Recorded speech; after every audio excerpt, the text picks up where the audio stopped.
good to be back on the 4th episode of our interactive series, Breathe. It's been almost 2 weeks since our lockdown. How's the breathing going?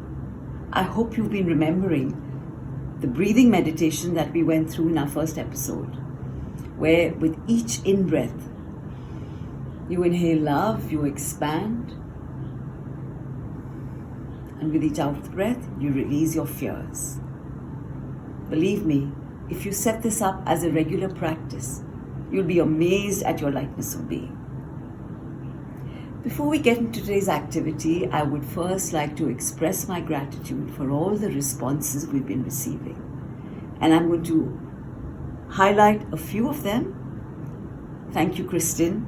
Kristen shares the intense experiences she had during our breathing meditation. She says, I immediately noticed a new vivid way every leaf of every tree shimmering in the sunlight.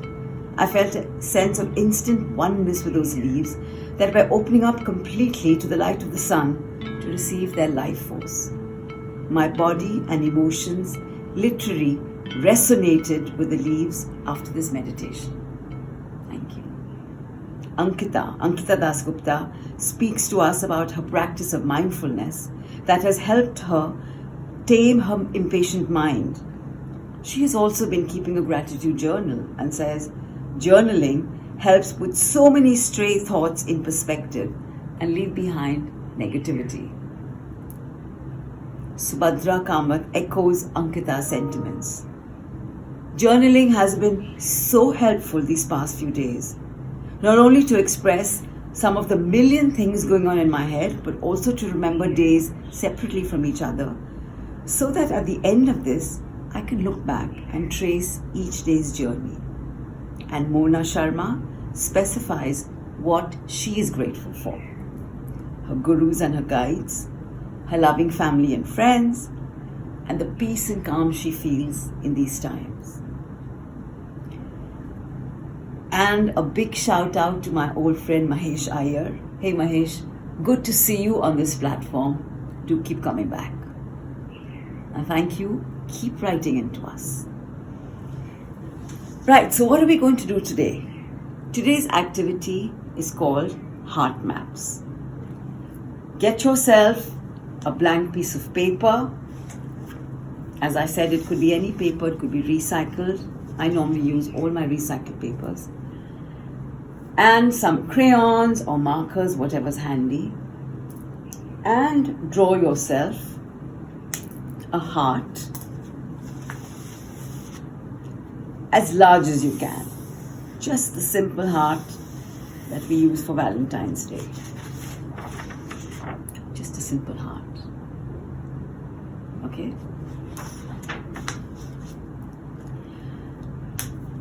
Now I want you to think of 5 or 6 things that are very dear to you, that you hold very close to your heart.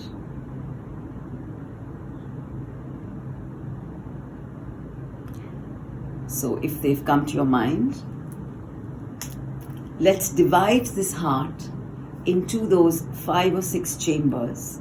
You could take 5 to start off with, just randomly.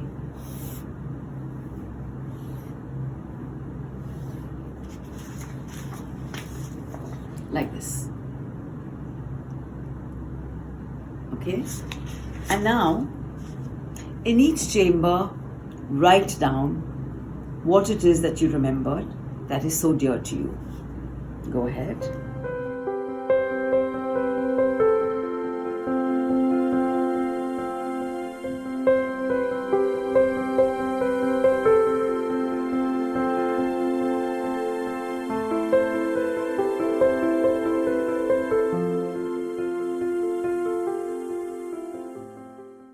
If you want, you could color them. You could pick, if you have colors, you could pick the colors that you feel actually represent. Just enjoy it. I mean, everything finally can really be a very meditative practice.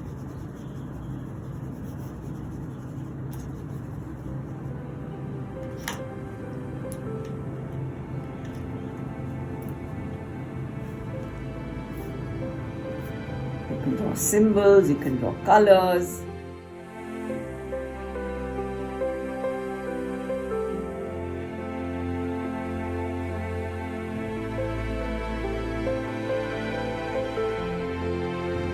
Whatever for you represents that particular thing.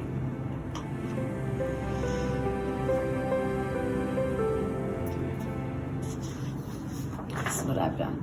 Okay. So now let's take a deep hard look at our heart map and choose one of these things that actually causes us the maximum heartache.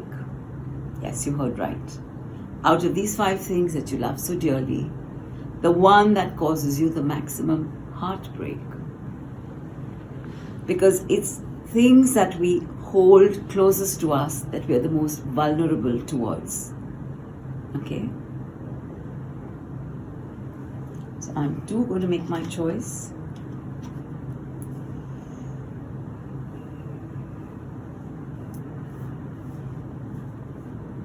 What are you most sensitive, most, as I said, vulnerable to?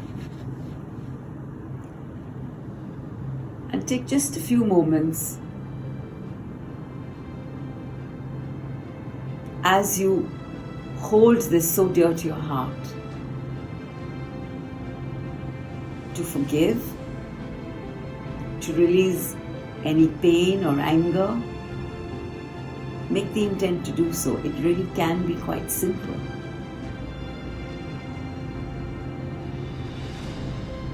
And focus on the brighter side of it. All the happiness and the joy that this choice you have made has brought to you. And choose to look at the cup as being half full rather than half empty.